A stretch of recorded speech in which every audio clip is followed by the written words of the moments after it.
What would you do if one day your parents kicked you out of the house to give your room to their 9-year-old niece? I've been in that situation. While we were still arguing about it, my grandfather showed up, and what happened next took everyone by surprise. What did he do? Did he stand up for me? Stay with me. I'll tell you what happened. Hello, everyone. My name is Chloe. I'm 28 years old, and I'm a sales rep for a real estate company in Chicago.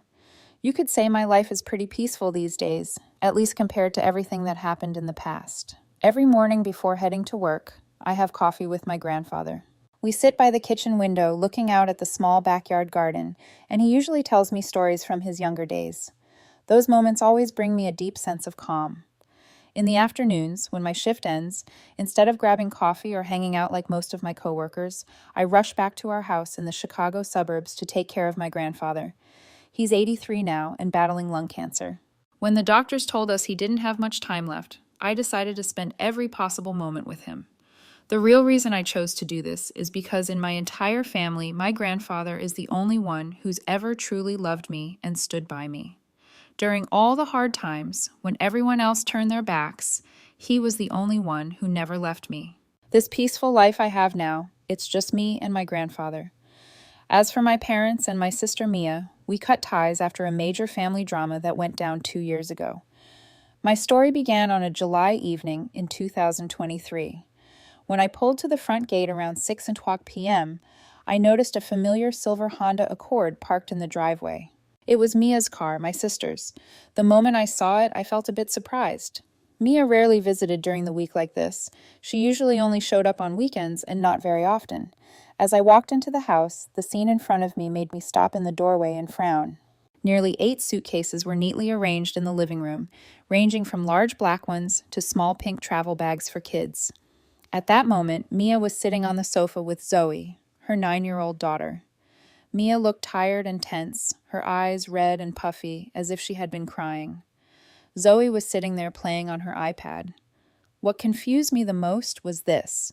It was just the two of them. There was no sign of Mason. Her husband was always with them whenever they visited. After exchanging a few polite words with my sister and niece, I couldn't help but ask what had been on my mind. Looking her straight in the eyes with genuine concern, I asked, "Where's Mason?"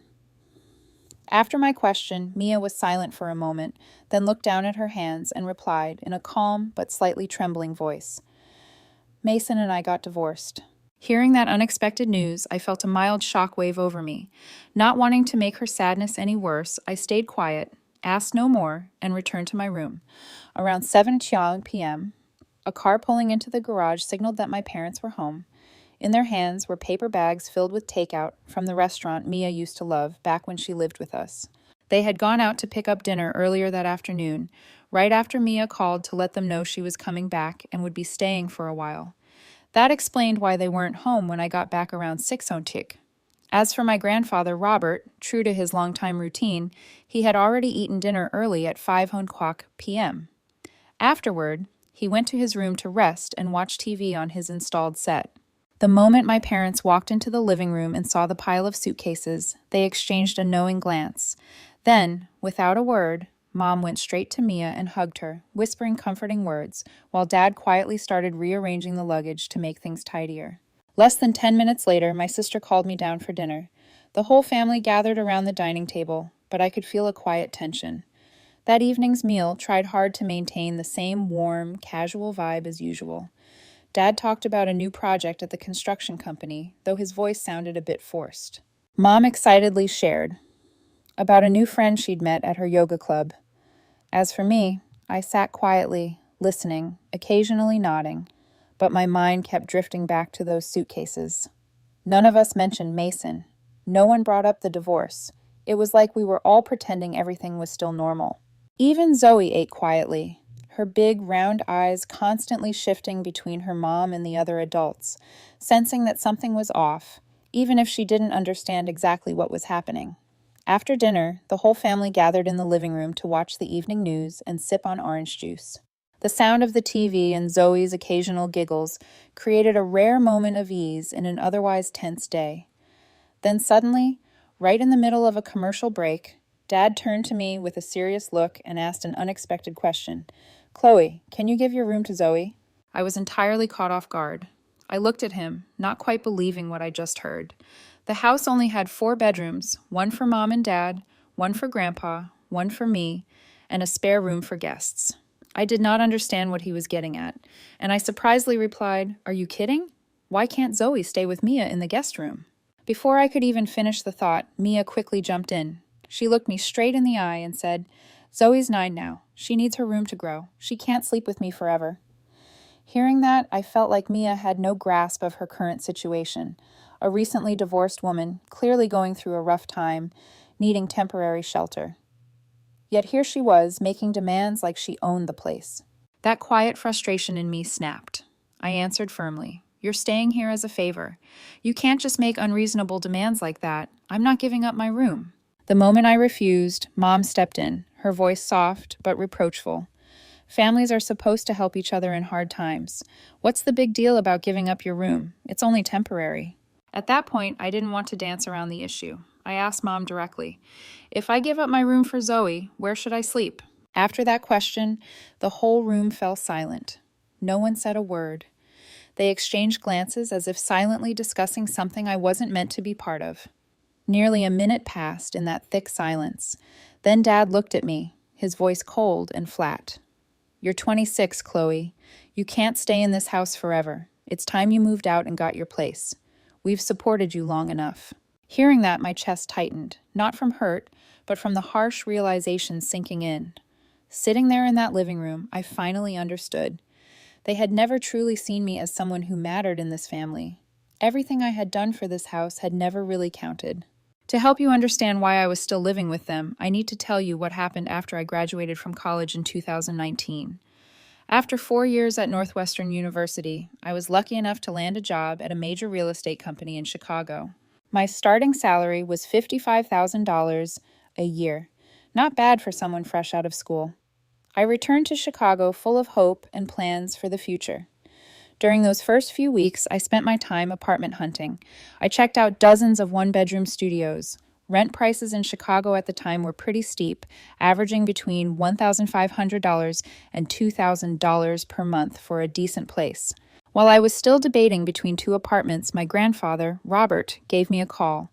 After a few questions about my new job, he suddenly suggested, "Chloe, why don't you move back in with me? The house is spacious, and you could save on rent to build up your savings for the future." When he said that, I felt a wave of warmth spread through me, and the past few weeks had been stressful, juggling apartment tours, financial planning, and the pressure to get everything started correctly. His offer felt like a breeze of fresh air in the middle of a sweltering summer. Still, I hesitated. Part of me wanted to prove I could live independently just like my peers. Moving back home might look like I wasn't ready to grow up. After giving it some thought, I declined the offer. I told him, "Thank you, Grandpa, but I want to stand on my own 2 feet. Besides, Mom and Dad are living with you. I don't think they'd be okay with it." When I said that, Grandpa went quiet for a moment. Then he said something that caught me off guard. "This is my house. I decide who gets to live here. Your parents are just staying with me." His words surprised me. I'd always assumed this house belonged to my parents all these years. Turns out that things weren't what I had thought they were. A few seconds later, he added, "I want you close, someone I can talk to. If you live here, you'll save money and I'll have some company." I heard the sincerity in his voice. Grandpa had always been the one I respected and loved most in our family. When I was a kid and my parents were busy with work, he was the one who looked after me and taught me so much. After thinking it over, I accepted his offer. That decision didn't just save me a big chunk of money each month and gave me time to be with someone I truly cared about. When I told my parents about the decision, their reaction was cold. Dad nodded and said, "That's fine. You'll be able to help take care of Grandpa." Mom didn't seem too thrilled, but didn't say anything either. I could feel it.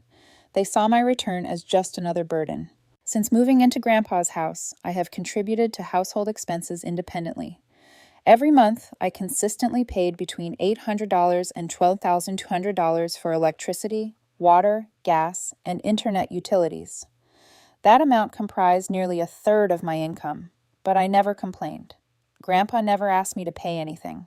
Sometimes he'd say, "You don't need to worry about these things." But I insisted because I believed it was my responsibility while living there. I wanted to prove I wasn't freeloading, that I wasn't some irresponsible adult mooching off my family.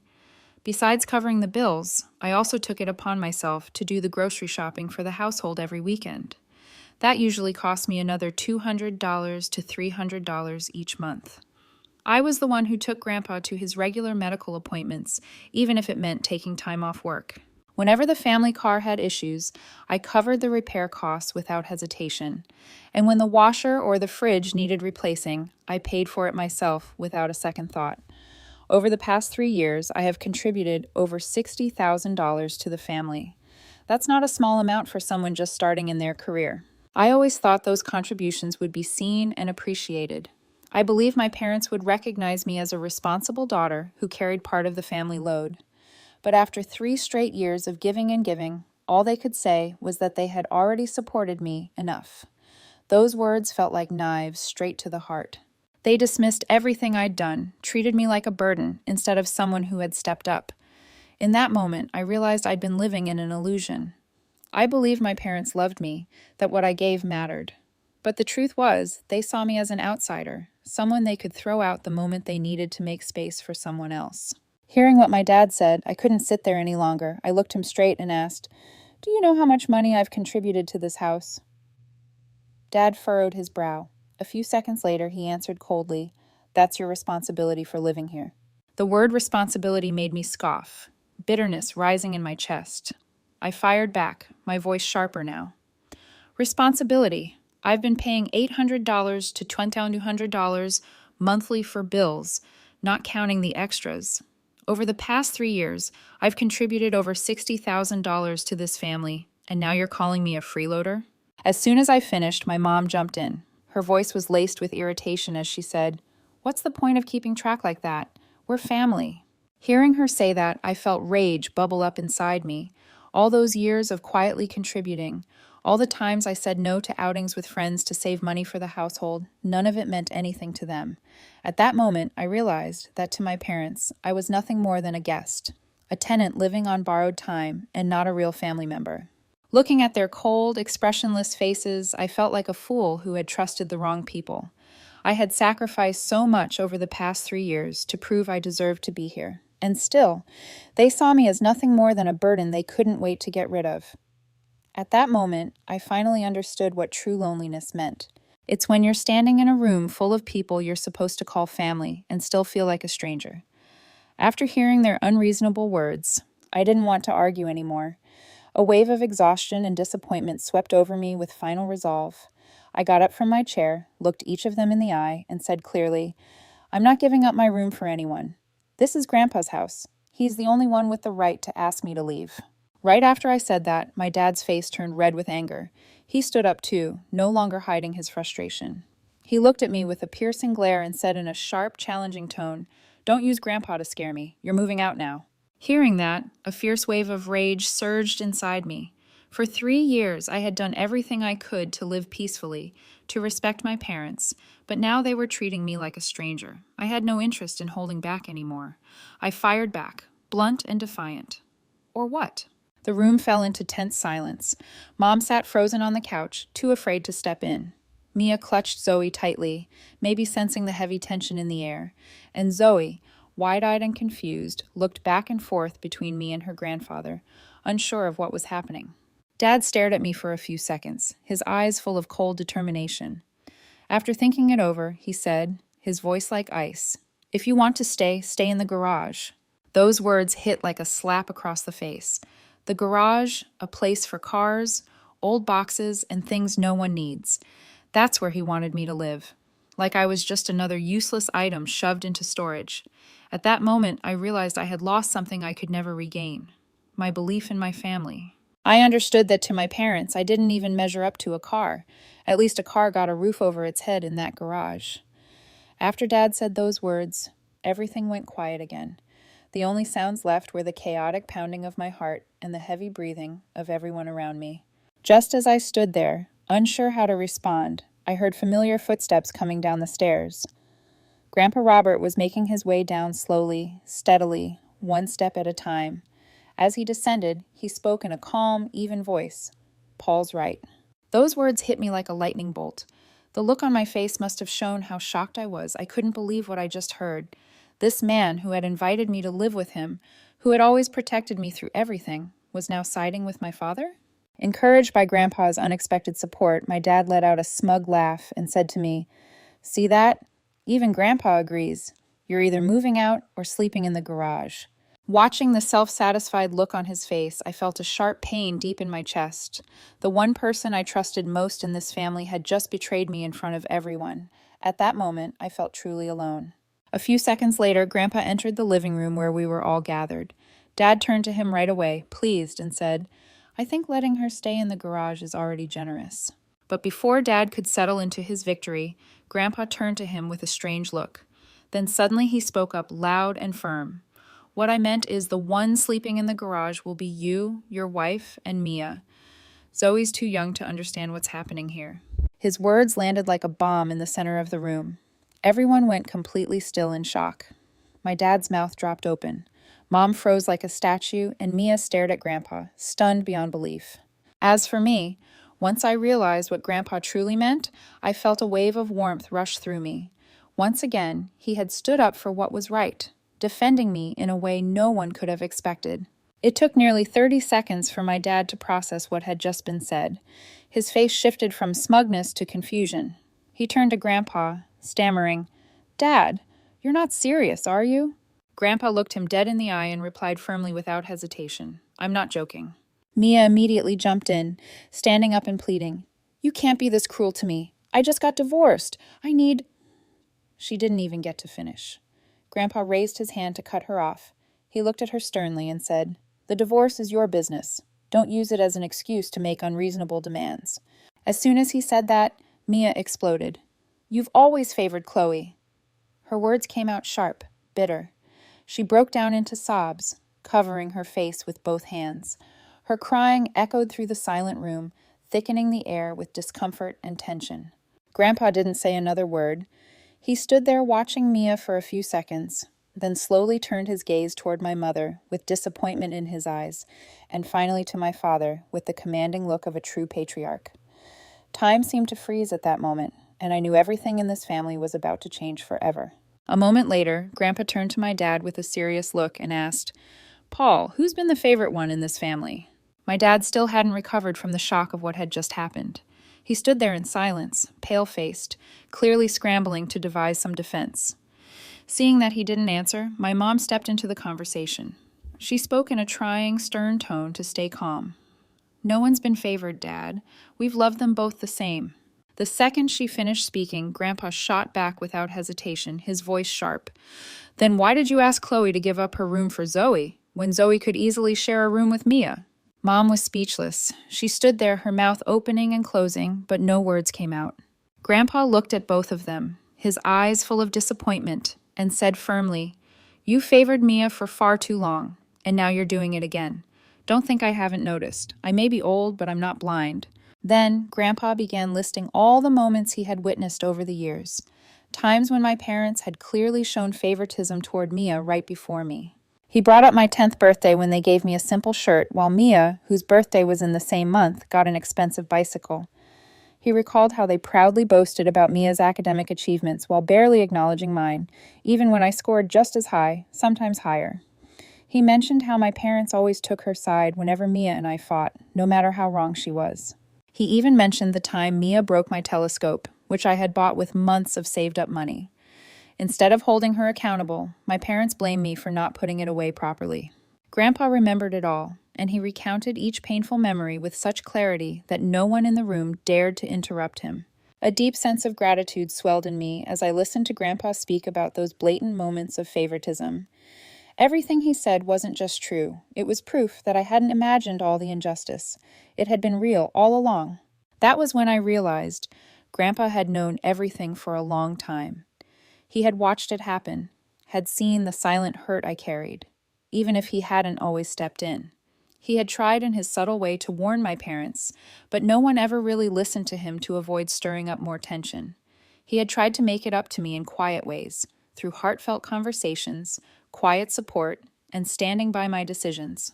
But now, with things having gone too far, he had no choice but to speak up publicly and directly. In that moment, I understood something deeply. Grandpa's love for me wasn't just affection. It was the justice I had longed for all these years. After calling out my parents for their favoritism, Grandpa moved on to another chapter of this confrontation. He spoke about my quiet contributions to the family over the past 3 years. He mentioned that I had voluntarily paid between $800 and $1,200 monthly for utilities, electricity, water, gas, and internet. He talked about how I would buy groceries for the whole family on weekends, spending an extra $200 to $300 each month without anyone ever asking me to. He brought up the times I paid for car repairs at least 3 times, how I bought a new washing machine when the old one broke, and even replaced the fridge without complaining. The specific numbers Grandpa shared left my parents with no room to deny anything. He calculated that I had contributed over $60,000 to this household in 3 years. In contrast, he pointed out that my parents only spent a few hundred each month on minor personal expenses and occasional groceries. Hearing Grandpa lay out those details, I felt indescribable joy. Finally, all I had quietly given had been acknowledged, not just recognized, but publicly and clearly. It wasn't just that Grandpa knew. He had been watching, keeping track, and remembering every detail of my effort. Standing there, seeing him back me up with hard facts and undeniable truth, I wanted to rush forward and hug him to show him how deeply grateful I was, but the heavy tension in the living room didn't allow for that. All I could do was stand still and absorb his words, each one feeling like a priceless gift he was giving me. Every sentence Grandpa spoke felt like a bullet fired directly into my parents' pride. They stood there in silence, unable to offer excuses or deny the truth that had just been laid bare.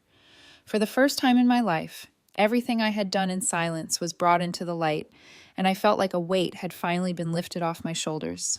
After saying everything he needed to say about my parents' favoritism and my contributions, Grandpa turned to my father with a stern look. He asked, his voice full of authority, "Now tell me, who's the one that should be sleeping in the garage?" His question cut through the tension in the room like a blade.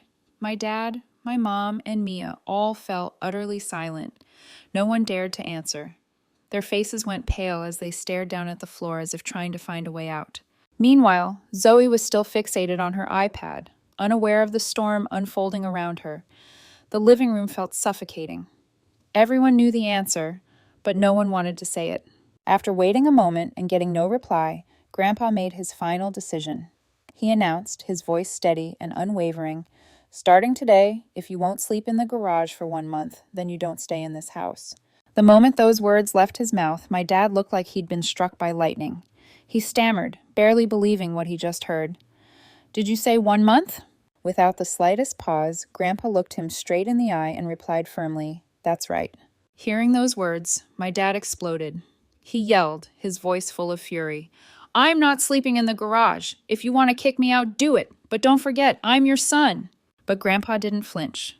He stared at my father, eyes full of disappointment and sadness, like he was looking at a son he no longer recognized. Then he answered, calm but commanding, "And don't you forget, this is my house." That sentence landed like a final verdict, unchangeable and absolute. My father stood there, his face red with rage, but he had nothing to say. He had played every card he had and still lost. After that, Grandpa turned and began walking back to his room, carrying the weariness of a man who had just made a difficult but necessary decision. As he passed me, he paused and said gently, "Go to your room and get some sleep. It's over." I nodded and headed upstairs without another word, not needing to argue or say anything more. I knew the fight was over, and this time justice had finally been served. As I climbed the stairs, I could still feel the heavy silence lingering in the living room behind me, where the 3 of them were left to face the new reality they had created for themselves. In that moment, it felt like a massive weight had been lifted off my shoulders, and I knew I would sleep soundly tonight in my room. That night, they didn't follow Grandpa's orders.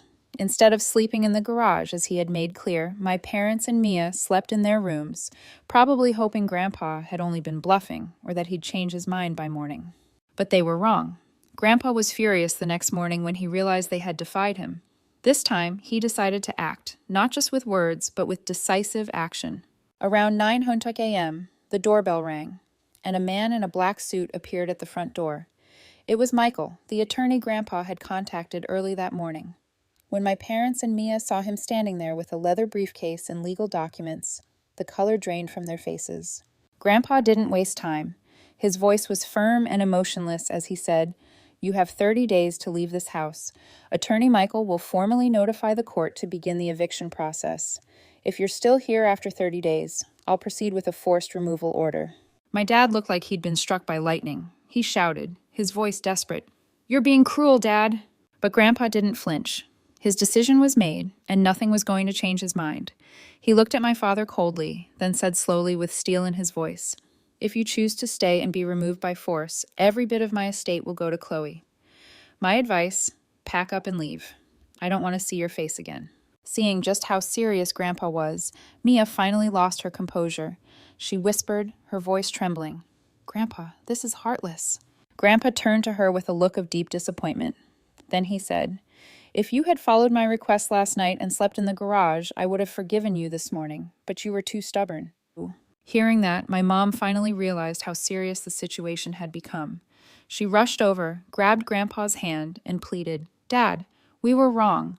We'll sleep in the garage tonight. Please don't make us leave." But even as tears streamed down her face, Grandpa remained unmoved. His reply was sharp and final. "It's too late. You had your chance." With that, he turned and returned to his room, leaving Attorney Michael behind to handle the paperwork. Michael left soon after, already starting the legal process to carry out Grandpa's decision. I stood quietly in the corner of the living room, watching the moment our family fractured completely. I felt a strange mix of relief and sadness. Relief that I was finally protected, and sadness as I witnessed my own family face the consequences of their choices. After the lawyer left, I returned to my room to prepare for my 10 a.m. online meeting. I left my parents and sister in the living room, where they still stood frozen like statues in the wake of the shock. I tried to focus on work throughout the meeting, but my mind kept drifting back to what was happening just beyond the door. I could hear faint sounds coming from downstairs, muffled voices, the kind that told me tense discussions were underway.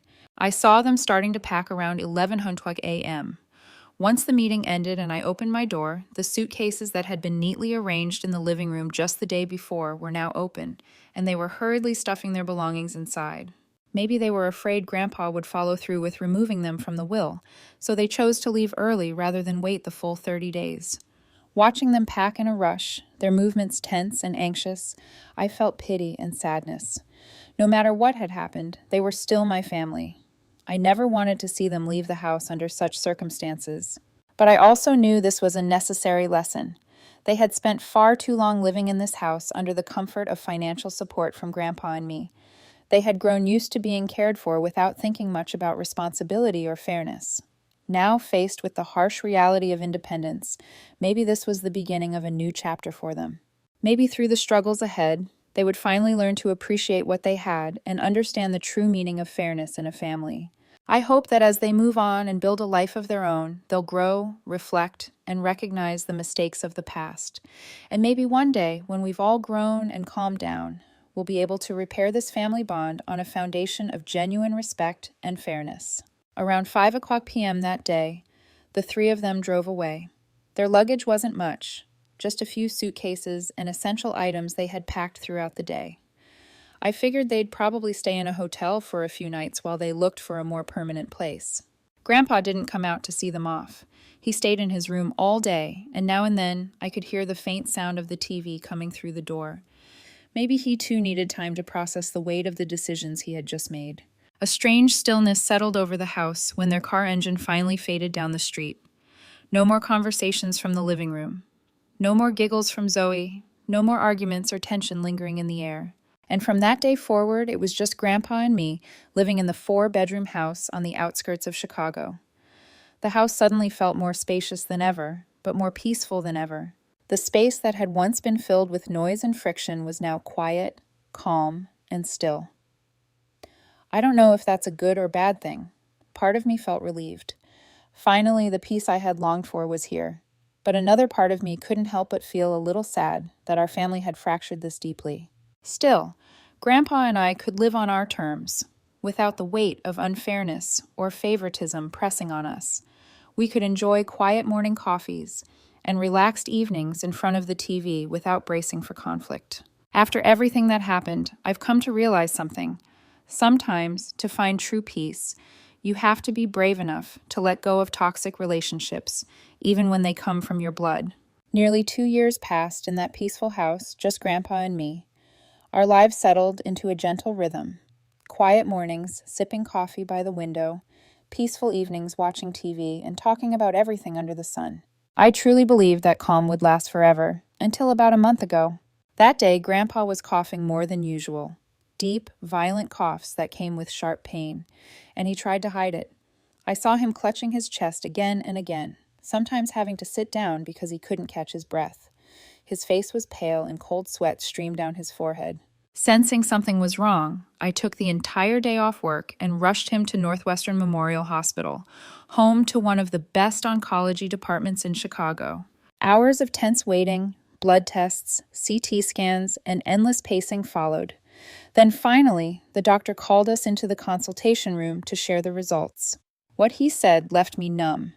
Grandpa had late-stage lung cancer. According to the doctor's prognosis, he had no more than 6 months left to live. The cancer had already spread. There was no way to treat it fully anymore. Holding the diagnosis paper in my hand, I felt like my heart had stopped beating. The black text on that white sheet of paper stabbed into me like a blade. 6 months. That number kept echoing like a cruel chant I couldn't silence. Sitting next to Grandpa in the examination room, I felt like the world was collapsing around me. The man who had protected me when no one else would, the one who had stood by me when even my own family turned their backs, was now facing a battle no one ever wins. I sat in the car long before bringing myself inside when we got home. I knew that the time I had left with him was now finite, and I promised myself right then I would spend every remaining day by his side, repaying the love and protection he had given me all these years. Facing Grandpa's illness, I came to realize how fragile life truly is and how quickly the people we love can be taken away from us. After finding out about Grandpa's illness, I struggled for a long time with whether or not I should tell my parents and Mia. In the end, I decided to call them because, after all, he was still their father and grandfather. When I broke the news, their reactions were exactly what I expected. Mom cried uncontrollably over the phone.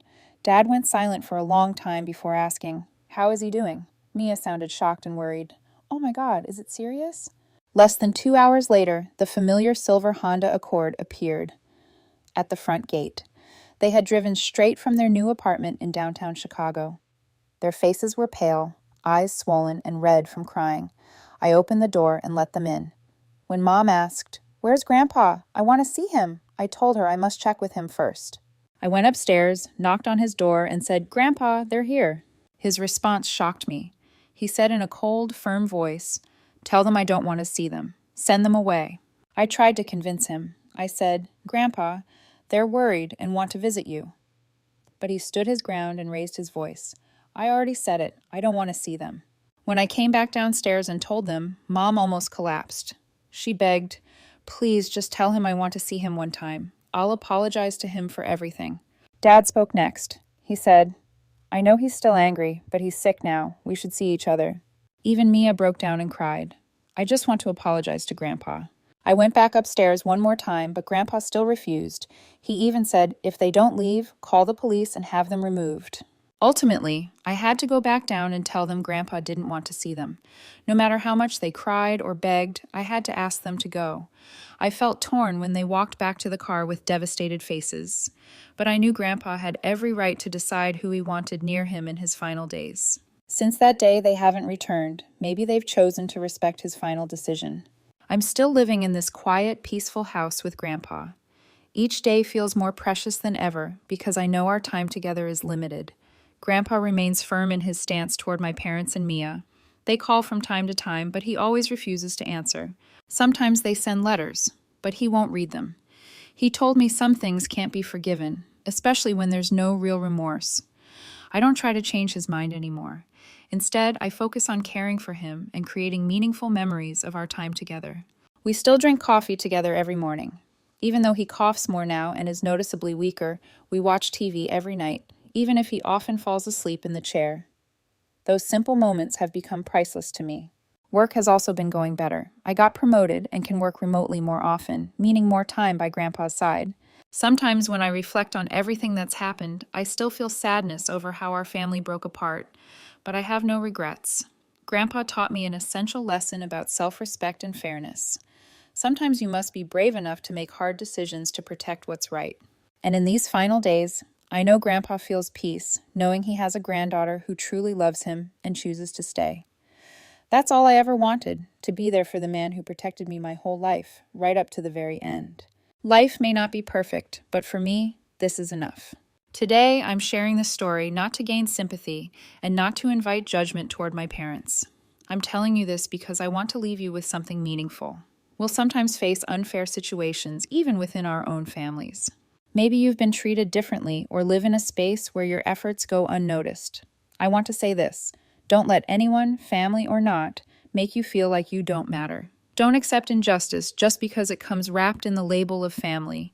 And most of all, know when to stand up for yourself. I was lucky to have my grandfather, who taught me about self-respect and fairness. Not everyone has someone like Robert in their lives, but the truth is, you don't need a hero. You can be your own. Life is too short to spend with people who don't value you. Find and hold on to those who genuinely care, those who will stand with you when it's hard. And if you are going through something similar right now, please remember you are not alone. There are people out there who understand and support you. Don't ever lose hope for a better life. Thank you for listening to my story. What do you think? Was my grandfather too harsh on my parents and sister by refusing to see them during his final days? Leave your thoughts in the comments. I genuinely want to hear your thoughts. And if the story moved you, don't forget to subscribe, like, and share it with someone who might need to hear it. See you in the following story.